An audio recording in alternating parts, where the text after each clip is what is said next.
So hey guys, this is Indresh Gandhi and welcome to this particular video. और आज के इस पर्टिकुलर वीडियो में हम लोग जानने वाले हैं कि यार सीए फाइनल की प्रिपरेशन करते वक्त एक बच्चा जब उसका सीए इंटरमीडिएट क्लियर हो जाता है, बोथ ग्रुप दोनों ग्रुप जब उसके क्लियर हो जाते हैं तो उसके मन में एक डायलेमा होता है कि यार मैंने कौन से सब्जेक्ट से शुरुआत करना चाहिए, क्योंकि अभी तो 3 साल है मेरे अटेम्प्ट को। तो ऐसे इसमें मैंने कौन से सब्जेक्ट से तैयारी करनी चाहिए, कौन सी बेहतरीन होती है। तो आज हम लोग एक आइडियल चीज जानेंगे कि कैसे आप लोगों ने शुरुआत करनी चाहिए आपके सीए फाइनल जर्नी की। मैं अगर बात करूँ आप लोगों के साथ तो सबसे पहला सब्जेक्ट जो आपने सीए फाइनल के अंदर प्रिपेयर करना होता है वो है आपका कॉस्टिंग सब्जेक्ट। मैं आप सभी लोगों को बता दूं कि ये जो सीक्वेंसिंग है ये मेरे हिसाब से, और ये सेम चीज मैंने भी फॉलो किया था और मोस्ट ऑफ द पीपल इसी चीज को फॉलो करते हैं, या कहां पे स्वैप करते हैं वो मैं आपको बतवा दूंगा इसी पर्टिकुलर वीडियो के अंदर, राइट।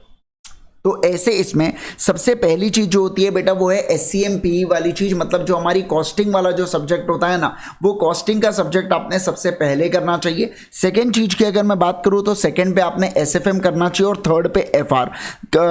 रीजन केवल और केवल इतना है कि ये तीनों सब्जेक्ट के अंदर किसी भी प्रकार से अमेंडमेंट नहीं आते, इसमें एडिशन या डिलीशन होता है टॉपिक्स के अंदर, है ना। तो उसके अंदर आपको अमेंडमेंट्स कुछ बहुत खास देखने नहीं मिलेंगे। हो सकता है कि कभी एक आधा इंडेक्स वगैरह डाल दिया या कोई कंसेप्ट को ऐड कर दिए करके, ये सब चीजें हो जाती है। तो आप अगर पहले से भी प्रिपेयर कर लेते हो तो कोई दिक्कत नहीं आती है। उसके बाद आप लोग ऑडिट, मतलब as compare to law, DT, IDT, तो ऑडिट के अंदर काफी कम अमेंडमेंट्स होते हैं। तो ऐसे इसमें उसके बाद आपने ऑडिट सब्जेक्ट को करना चाहिए, देन फिर आप लॉ कर सकते हैं, एंड उसके बाद डीटी और आईडीटी। डीटी और आईडीटी को लास्ट रखिएगा जब तक हो सके बेटा। डीटी आईडीटी को एकदम आखिरी, मतलब क्या होता है, जैसे मान लीजिए आपका नेक्स्ट इसमें अटेम्प्ट है, फॉर एग्जांपल अगर मैं कहूँ अपना कि अपना 2023 के अंदर अटेम्प्ट है तो 22 में अपन ने इस चीज को पढ़ना चाहिए। लेट 22 मतलब इट्स लाइक कि जून के बाद वाले बहुत सारे बैचेस आते हैं, तो जून के बाद वाले बैच में अपन ने इससे पढ़ना चाहिए ताकि वो लेटेस्ट वाली चीज कवर करते हैं फिर, मतलब जो हमारे इसमें हमारे अटेम्प्ट के ऊपर एप्लीकेबल होने वाला है, राइट। तो कुछ इस कदर आपने प्रिपरेशन करना चाहिए। अब बहुत सारे लोग ऐसा भी करते हैं कि एसएफएम पहले कर लेते हैं, बाद में एससीएमपी करते हैं, या एफआर पहले करते हैं और बाद में, मतलब ये तीनों सब्जेक्ट के अंदर आप स्वैप बढ़िया तरीके से कर सकते हैं, कोई दिक्कत नहीं है। ऑडिट लॉ को, ऑडिट को यही रखिएगा फोर्थ वाली चीज में। ये तीनों में से आप ऊपर नीचे कर सकते हैं चीजों को, उसमें कोई दिक्कत नहीं है। डीटी और आईडीटी को भी आप आखिरी में ही रहने दीजिएगा। हो सकता है पहले आपने आईडीटी कर लिया बाद में डीटी कर लिया, ये सारी चीजें चल जाती है, उसके अंदर कोई प्रॉब्लम नहीं है, मतलब उसके अंदर कोई ऐसा तकलीफ वाली बात नहीं होती है, ठीक है।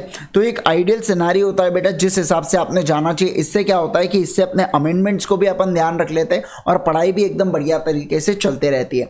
तो अगर यार आप लोगों के, अगर मान लीजिए जैसे कि हमारे यहाँ पे 2022 में है ना, मैं ऐसी बात करता हूँ यहाँ पे कि 22 में हमारे बोथ ग्रुप्स क्लियर हो जाते हैं। मे अटेम्प्ट अगर हम लोग देते हैं तो ऐसे इसमें जुलाई एंड तक या अगस्त में रिजल्ट आ जाता है, और उसके बाद अगर हम लोग नवंबर में देते हैं तो जनवरी या फेब में रिजल्ट आता है, फेब के फर्स्ट वीक में वगैरह रिजल्ट आता है।